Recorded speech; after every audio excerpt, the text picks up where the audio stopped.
आप सभी को ऋषि पंचमी की हार्दिक शुभकामनाएं। भाद्रपद माह के शुक्ल पक्ष की गणेश चतुर्थी के बाद ऋषि पंचमी का व्रत रखा जाता है। इस दिन सप्त ऋषियों की पूजा की जाती है। ऋषि पंचमी पर कश्यप ऋषि की जयंती भी होती है। इस दिन महिलाएं परिवार की सुख शांति और समृद्धि के लिए इस व्रत को रखती हैं। व्रत के दौरान ऋषि पंचमी व्रत की कथा भी अवश्य सुनी जाती है। यदि आप भी ऋषि पंचमी का व्रत रखते हैं तो इस दिन ऋषि पंचमी व्रत की कथा भी अवश्य सुने। इसके बिना आपका व्रत अपूर्ण होगा। ओम नमः शिवाय। जय श्री कृष्णा। आप सभी का सनातन धर्मसार चैनल पर बहुत बहुत स्वागत है। मित्रों, ऋषि पंचमी कोई त्योहार नहीं है, बल्कि महिलाओं द्वारा सप्त ऋषियों और रजस्वला दोष से शुद्ध होने के लिए रखा जाने वाला एक उपवास दिवस है। तो चलिए आज की वीडियो में सुनते हैं ऋषि पंचमी की कुछ प्रमुख व्रत कथाएं। एक समय राजा सीताश्व धर्म का अर्थ जानने की इच्छा से ब्रह्मा जी के पास गए और उनके चरणों में शीश नवाकर बोले, हे आदिदेव, आप समस्त धर्मों के प्रवर्तक और गूढ़ धर्मों को जानने वाले हैं। आपके श्रीमुख से धर्म चर्चा श्रवण कर मन को आत्मिक शांति प्राप्त होती है। भगवान के चरण कमलों में प्रीति बढ़ती है। वैसे तो आपने मुझे नाना प्रकार के व्रतों के बारे में उपदेश दिए हैं, परंतु आज मैं आपके मुखार बिंद से उस श्रेष्ठ व्रत को सुनने की प्रबल इच्छा रखता हूँ, जिसको करने से प्राणियों के समस्त पापों का नाश हो जाता है। राजा के वचन को सुनकर ब्रह्मा जी ने कहा, हे श्रेष्ठ, आपका प्रश्न अति उत्तम और धर्म में प्रीति बढ़ाने वाला है। मैं आपको समस्त पापों को नष्ट करने वाला एक ऐसा सर्वोत्तम व्रत बताता हूँ। यह व्रत ऋषि पंचमी के नाम से जाना जाता है। इस व्रत को करने वाला प्राणी अपने समस्त पापों से सहज ही छुटकारा प्राप्त कर लेता है। ऐसा कहकर ब्रह्मा जी ने कथा कहना प्रारंभ किया। विदर्भ देश में उंतक नामक एक सदाचारी ब्राह्मण रहता था। उसकी पत्नी बड़ी पतिव्रता थी, जिसका नाम सुशीला था। उस ब्राह्मण के एक पुत्र तथा एक पुत्री, इस प्रकार से 2 संतानें थी। विवाह योग्य होने पर उसने समान कुलशील वर के साथ कन्या का विवाह कर दिया। दैव योग से कुछ दिनों बाद वह विधवा हो गई। दुखी ब्राह्मण दंपति कन्या सहित गंगा तट पर एक कुटिया बनाकर रहने लगे। एक दिन ब्राह्मण कन्या सो रही थी कि उसका शरीर कीड़ों से भर गया। कन्या ने सारी बात अपनी माँ से कही। माँ ने अपने पति से सब कहते हुए पूछा, हे प्राणनाथ, मेरी साध्वी कन्या की यह गति होने का क्या कारण है?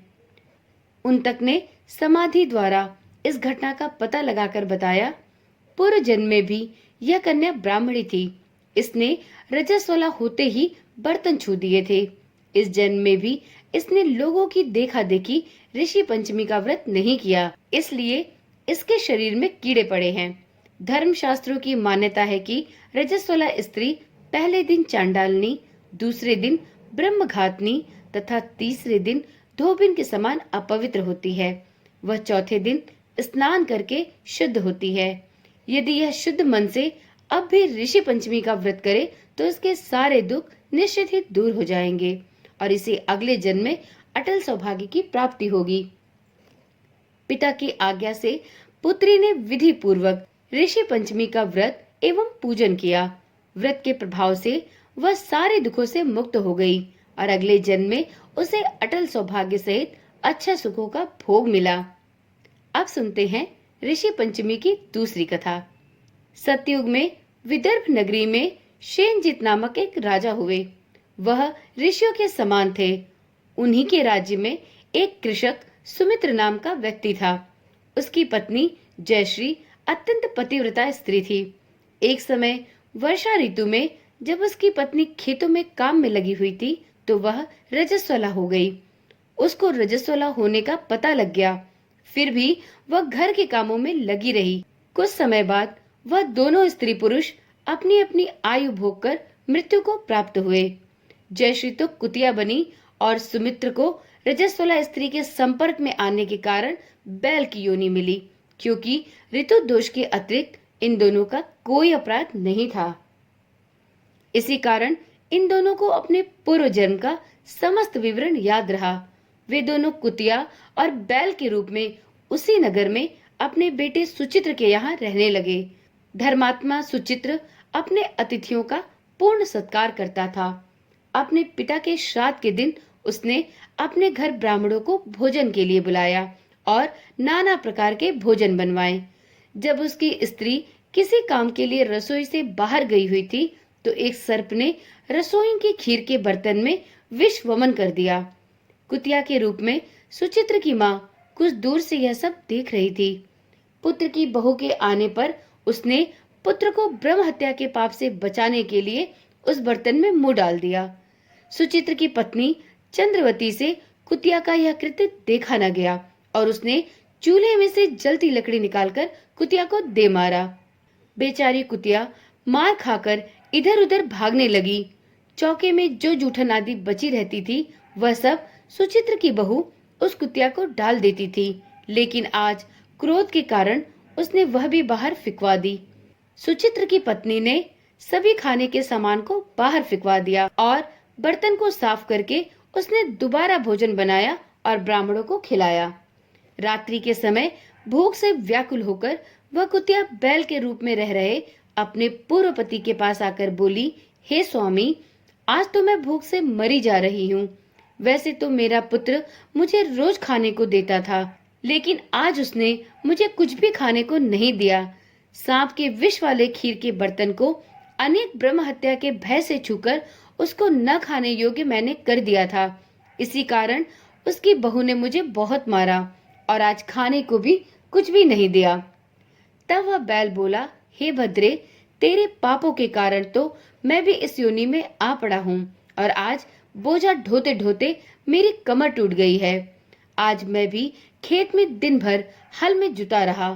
मेरे पुत्र ने आज मुझे भी भोजन नहीं दिया और मुझे मारा भी बहुत। मुझे इस प्रकार कष्ट देकर उसने इस श्राद्ध को निष्फल कर दिया। अपने माता पिता की इन बातों को सुचित्र सुन रहा था। उसने उसी समय दोनों को भरपेट भोजन कराया और फिर उनके दुख से दुखी होकर वन की ओर चला गया। वन में जाकर सुचित्र ने ऋषियों से पूछा कि मेरे माता पिता किन कर्मों के कारण इन नीच योनियों को प्राप्त हुए हैं और अब किस प्रकार से इनको इस योनि से छुटकारा मिल सकता है। तब सर्वतमा ऋषि बोले, तुम इनकी मुक्ति के लिए अपनी पत्नी सहित ऋषि पंचमी का व्रत धारण करो तथा उसका फल अपने माता पिता को प्रदान करो।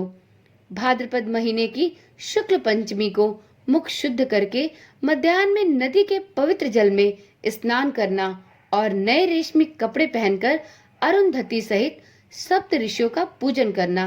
इतना सुनकर सुचित्र अपने घर लौट आया और अपनी पत्नी सहित विधि विधान से ऋषि पंचमी व्रत को धारण किया और विधि अनुसार इस व्रत का पूजन किया।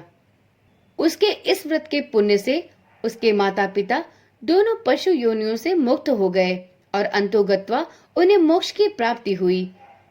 इस प्रकार से जो भी कोई जातक ऋषि पंचमी का व्रत करता है उसे इस जन्म के सभी कष्टों से मुक्ति मिलती है और अंतोगत्वा उसे मोक्ष की प्राप्ति होती है। तो जो भी कोई साधक इस व्रत को धारण करता है उसे इस दिन ऋषि पंचमी की व्रत कथाएं भी अवश्य सुननी चाहिए। तो चलिए आज की वीडियो यहीं पर समाप्त करते हैं। कल मिलते हैं एक नई वीडियो एक नई जानकारी के साथ। चैनल को अभी तक सब्सक्राइब नहीं किया तो चैनल को अभी ही सब्सक्राइब कर लें। ओम नमः शिवाय। जय श्री कृष्णा। राधे राधे।